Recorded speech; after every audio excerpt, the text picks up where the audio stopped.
Oke, halo, selamat siang teman-teman. Hari ini kita akan masuk ke materi yang sempat tertunda ya di metodologi penelitian. Metode penelitian itu kemarin kita sempat membahas tentang jenis-jenis ya, metode penelitiannya ya. Kalau misalnya dibedakan berdasarkan bidangnya, penelitian itu bisa dijadikan beberapa bidang ya, mulai dari akademis, profesional, dan institusional. Dari segi tujuan penelitian itu bisa dibedakan menjadi penelitian murni dan terapan ya teman-teman ya. Penelitian murni sendiri itu adalah penelitian yang dilakukan atau diarahkan sekedar untuk memahami masalah organisasi secara mendalam, dan hasil penelitian tersebut biasanya digunakan untuk pengembangan ilmu administrasi atau manajemennya ya. Bisa jadi juga penelitian itu bertujuan untuk menemukan pengetahuan baru ya, yang sebelumnya memang belum pernah diketahui. Bisa digunakan di organisasi, institusi ya. Kemudian kalau untuk yang terapan ini adalah penelitian yang diarahkan untuk mendapatkan informasi yang dapat digunakan untuk memecahkan masalahnya. Jadi penelitian terapan ini biasanya dilakukan dengan tujuan menerapkan atau menguji dan mengevaluasi kemampuan suatu teori yang diterapkan dalam memecahkan masalah praktis. Jadi penelitian dasar berkenaan dengan penemuan dan pengembangan ilmu. Nah, kalau sudah nanti ilmu tersebut bisa digunakan untuk memecahkan sebuah masalah, maka barulah penelitian tersebut akan menjadi penelitian terapan. Apa aja sih jenis-jenisnya di dalam metode penelitian itu ya, jenis penelitian? Ada penelitian historis ya. Penelitian historis ini teman-teman digunakan untuk biasanya menetapkan fakta dan mencapai kesimpulan untuk hal-hal yang sudah berlalu. Nah, biasanya dilakukan secara sistematis dan objektif ya. Biasanya dilakukan oleh ahli sejarah ya, untuk mencari, mengevaluasi, menafsirkan buku-buku guna bisa mempelajari masalah baru tersebut ya. Apa sih tujuannya? Tujuannya adalah untuk merumuskan kesimpulan mengenai sebab-sebab, dampak-dampak, atau perkembangan dari kejadian yang telah berlalu ya. Biasanya dapat dipergunakan untuk menjelaskan kejadian sekarang dan mengantisipasi kejadian yang akan datang. Kerangka penelitian historis itu adalah salah satunya, pertama yang dilakukan itu mendefinisikan masalahnya terlebih dahulu, kemudian melakukan perumusan masalah, pengumpulan data, analisis data, lalu menyimpulkan ya. Itu adalah tahapan dari penelitian historis. Nah, yang selanjutnya ini penelitian yang sering sekali kita lakukan, yaitu penelitian survei. Di dalam penelitian survei ini kita akan mengumpulkan informasi dari satu sampel ya. Kemudian kita akan menanyakan sampel tersebut menggunakan sebuah angket atau interview. Nah, supaya nantinya itu bisa menggambarkan aspek dari populasinya ya. Survei itu sendiri sebenarnya jenis dari penelitian yang banyak sekali dilakukan oleh peneliti di bidang sosiologi, bisnis, politik, pemerintah, dan pendidikan, atau misalnya penelitian yang dilakukan terhadap populasi yang besar atau kecil, tapi data yang dipelajari adalah data dari sampel yang diambil dari populasi tersebut ya. Banyak banget survei yang menggunakan banyak banget teknik survei itu digunakan di dalam beberapa kasus-kasus tertentu yang memang sampelnya itu dari populasi gitu ya. Survei merupakan suatu cara yang utama untuk mengumpulkan data primer bila data sekunder dianggap belum cukup lengkap ya untuk menjawab suatu pertanyaan. Kalau data sekundernya udah lengkap ya, hipotesisnya bisa diuji, maka cukuplah pengumpulan data primer ya. Tidak perlu lagi melakukan metode survei. Ciri-cirinya apa? Data survei itu dapat dikumpulkan dari seluruh populasi. Dapat pula dari hanya sebagian dari populasi itu ya. digunakan biasanya untuk suatu hal yang sifatnya nyata. Hasil survei dapat dimanfaatkan untuk kepentingan yang terbatas karena data yang dikumpulkan dibatasi oleh waktu dan saat data itu dikumpulkan, biasanya untuk memecahkan masalah yang sifatnya insidensial. Ya. Pada dasar survei dapat merupakan metode cross-sectional dan longitudinal, cenderung mengandalkan data kuantitatif dalam mengandalkan teknik pengumpulan data yang berupa kuesioner dan wawancara berstruktur. Selanjutnya ada penelitian dengan penelitian survei, kemudian ex facto. Ada ciri-ciri dari penelitian survei ya. Yang pertama, data survei dapat dikumpulkan dari seluruh populasi atau dapat pula dari hanya sebagian saja dari populasi ya, digunakan untuk satu hal yang sifatnya nyata. Nah, ini sudah kita bahas tadi ya. Kemudian selanjutnya ada penelitian ex post facto ya. Di dalam penelitian ex post facto ini merupakan penelitian di mana variabel bebas telah terjadi ketika peneliti mulai dengan pengamatan variabel terikat dalam suatu penelitian. Seperti apa sih variabel bebas? Jadi di sini kalau kita lihat penyelidikan untuk kasus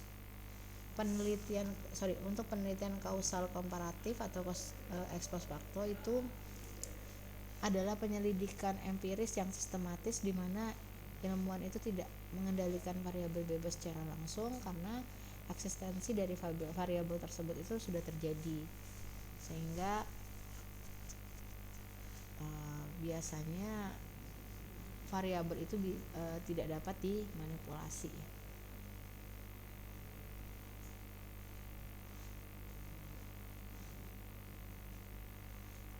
Tujuan dari ex post facto itu merupakan penelitian yang mencari penyebab atas akibat yang sedang terjadi. Dan penelitian ex post facto ini, peneliti itu berusaha mengidentifikasikan hubungan sebab akibat antara variabel bebas dengan variabel terikat. Nanti kita akan bahas seperti apa variabel bebas dan variabel terikat beserta contohnya ya. Tapi sebelumnya kita masuk ke dalam yang eksperimen dulu. Karakteristik selanjutnya adalah penelitian eksperimen. Penelitian eksperimen sebagai suatu penelitian yang dengan sengaja peneliti melakukan manipulasi terhadap satu atau lebih variabel dengan satu cara tertentu sehingga mempengaruhi pada satu atau lebih variabel lain yang diukur.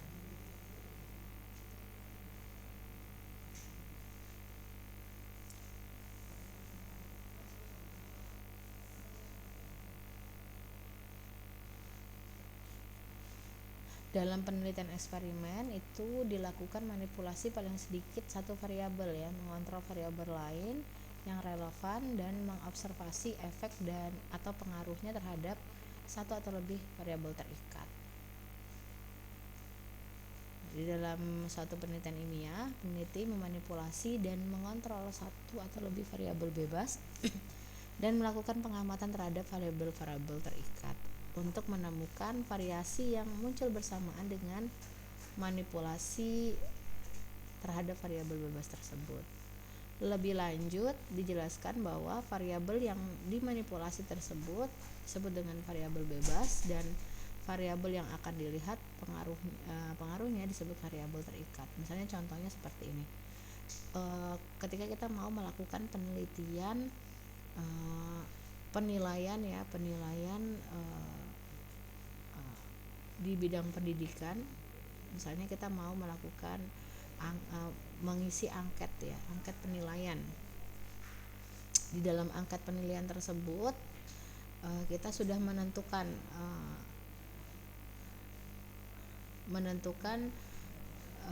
hasil jawaban dari apa yang kita mau tanyakan. Sebenarnya dari variabel bebas itu adalah variabel yang bukan bagian dari variabel yang kita masukkan ke dalam angket tersebut ya. Jadi misalnya tadi kita contohkan angket. Di dalam angket pembelajaran itu kita mau pertanyakan seperti apa hasil belajar dari siswa misalnya. Nah, kemudian kita akan menentukan nilai dari hasil belajar dari siswa tersebut. Nah, setelah didapatkan nilainya, barulah nanti kita akan temukan variabel terikat tersebut ya. Variabel terikat itu adalah nilai-nilai yang masuk ke dalam nilai angket. Sedangkan variabel bebas adalah variabel yang mempengaruhi nilai angket tersebut. Misalnya nilai itu tidak variabel itu tidak terdapat di dalam nilai dari angket tadi. Berarti dia di luar dari yang terikat. Makanya dia disebut variabel bebas. Biasanya kalau variabel bebas itu berasal dari sosial misalnya ya. Atau biasanya variabel bebas itu pengaruh dari luar ke dalam gitu. Tapi kalau misalnya nilai angket yang memang nilai itu sudah diberikan kepada angket kepada masing-masing alternatifnya, maka ya memang itu sudah menjadi variabel terikat, pasti digunakan nilainya seperti itu ya. Itu disebut dengan variabel terikat. Nah, kalau pada penelitian eksperimen, jadi di situ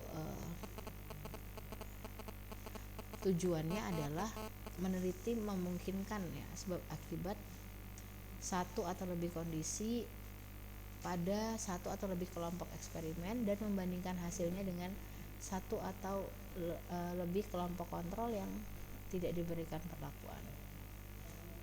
Nah, di sini juga dijelaskan nih dalam penelitian eksperimen dibedakan pengertian antara kelompok eksperimen dengan kelompok kontrol.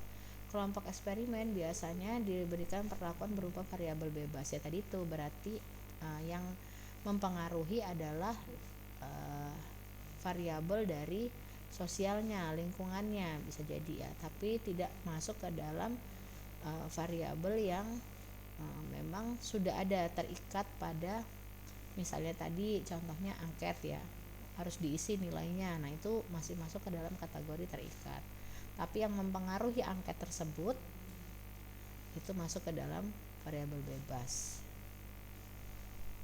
Sedangkan kelompok kontrol adalah kelompok yang tidak diberi perlakuan apapun atau biasanya diberi perlakuan atau dia biasanya berlaku natural ya, atau tidak ada perlakuan apapun.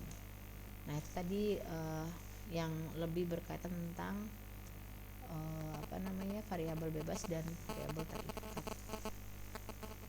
Nah, itu nanti berpengaruh terhadap metode penelitiannya ya, apakah dia masuk ke dalam kategori kualitatif atau kuantitatif. Nah, biasanya kalau masuknya variabel terikat berarti dia lebih ke arah metode kuantitatif ya. Nah, kuantitatif kan tadi kita bahas di atas tadi, masuk survei masuk ya. Isi surveinya, nilai surveinya itu masuk ke dalam variabel terikat. Tapi kalau misalnya hal-hal yang mempengaruhi survei ya, itu masuknya ke variabel bebas.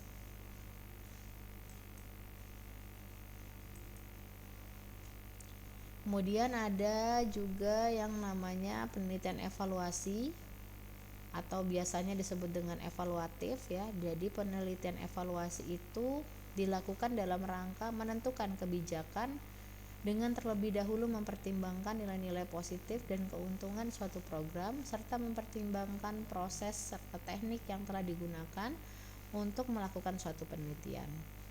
Nah, di dalam penelitian evaluatif merupakan suatu desain dan prosedur evaluasi dalam mengumpulkan dan menganalisis data secara sistematik untuk menentukan nilai atau manfaat ya, dari suatu praktik tersebut.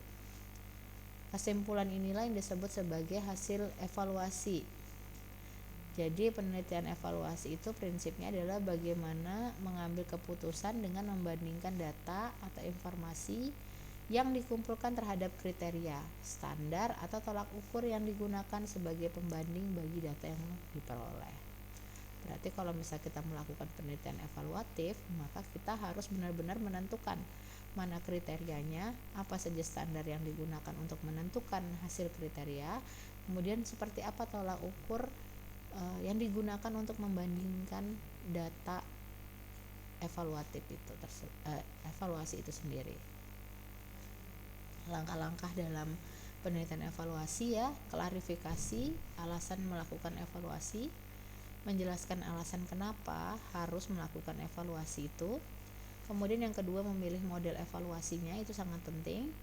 Dan yang ketiga, mengidentifikasikan si pihak-pihak mana saja yang harus ada dan terkait terhadap yang mau dievaluasi tadi.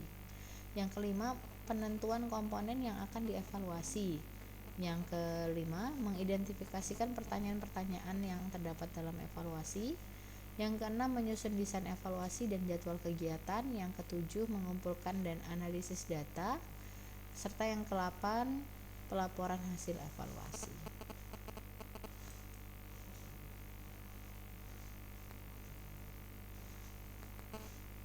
Selanjutnya, selain dari penelitian evaluasi, ada penelitian pengembangan. Di dalam penelitian pengembangan ini berarti masuknya ke dalam penelitian research and development ya, di mana penelitian dan pengembangan ini adalah pengumpulan atau pengolahan analisis dan penyajian data yang dilakukan lebih sistematik dan objektif, yang disertai dengan kegiatan pengembangan sebuah produk untuk memecahkan suatu persoalan yang dihadapin. Biasanya langkah-langkah yang dilakukan pada pengembangan itu adalah yang pertama, pemeriksaan pendahuluan ya, atau preliminary investigation. Pemeriksaan pendahuluan yang sistematik dan intensif dari permasalahan yang mencakup misalnya tinjauan ulang literatur, konsultasi tenaga ahli, analisa tentang ketersediaan contoh untuk tujuan yang terkait, studi kasus dari praktek yang umum untuk merincikan kebutuhan ya. Selanjutnya, langkah-langkah dalam pengembangan itu yang kedua ya, penyesuaian teoritis atau theoretical embedding, di mana untuk menerapkan dasar pengetahuan dalam mengutarakan dasar pemikiran yang teoritis untuk pilihan rancangan ya. Berarti ada usaha yang lebih sistematis ya. Yang ketiga, uji empiris, empirical testing.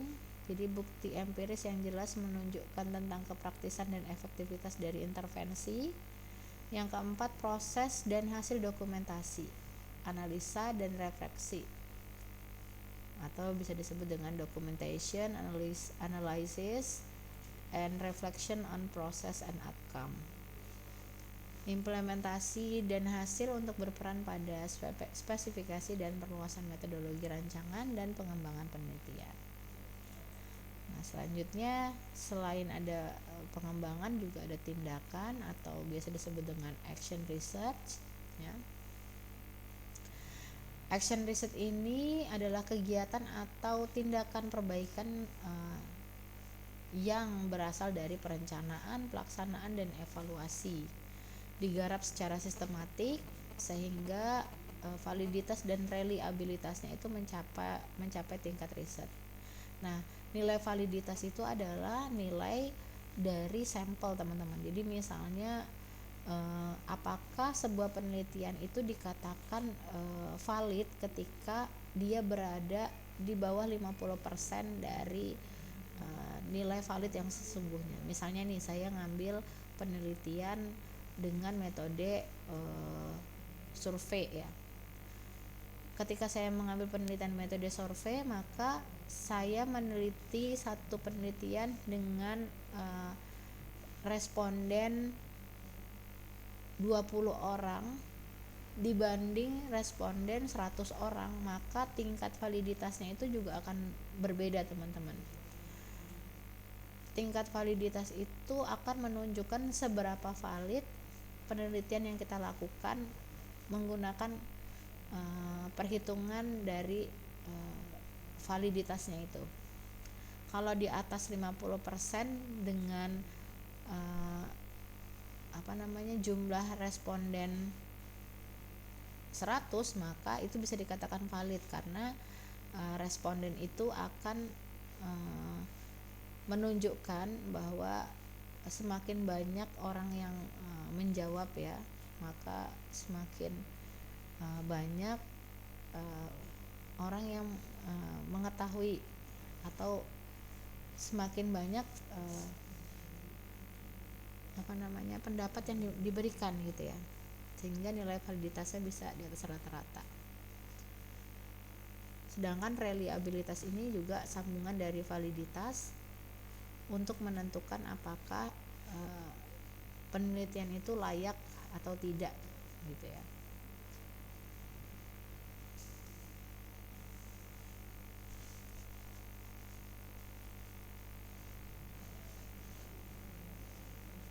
Itu untuk penelitian tindakan. Mungkin bisa dibaca selanjutnya. Action research itu ada dalam 5 tahapan. Yang pertama kita lakukan diagnosing ya, kemudian action planning, action taking, evaluating, dan learning ya. Selanjutnya penelitian naturalistik. Penelitian ini lebih ke arah penelitian kualitatif ya, bagaimana caranya kita mengamati dan mengumpulkan data yang dilakukan ya secara alamiah. Artinya kita memanipulasi subjek yang diteliti sebagaimana adanya. Kita nggak boleh memanipulasi subjeknya, teman-teman. Tujuan dari penelitian naturalistik ini adalah kita akan mengetahui aktualitas realitas sosial ya, dan persepsi manusia melalui pengakuan mereka yang mungkin tidak dapat diungkap melalui penonjolan pengukuran formal atau pertanyaan penelitian yang telah dipersiapkan terlebih dahulu.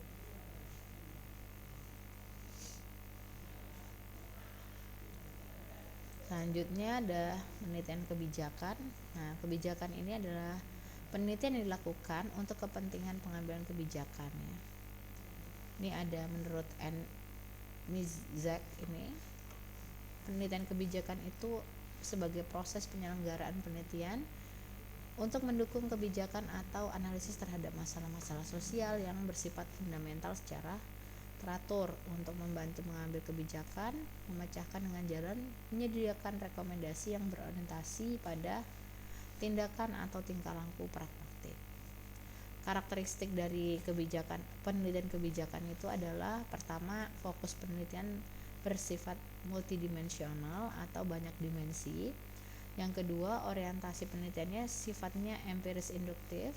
Yang ketiga, berfokus pada variabel-variabel lunak.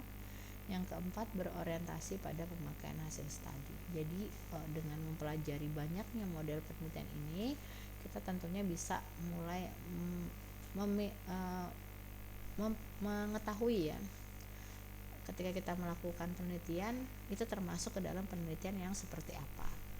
Dan dari sini juga kita bisa mempelajari nantinya itu arahnya itu apakah ke arah kualitatif atau kuantitatif. Seperti itu. Nah, next pertemuan kita akan bahas penelitian kualitatif dan kuantitatif. Mungkin di sini saja dulu teman-teman untuk pembelajaran tentang model dari penelitian ya, atau metode dari penelitian, jenis-jenisnya. Kita akan lanjut next tentang kualitatif dan kuantitatif.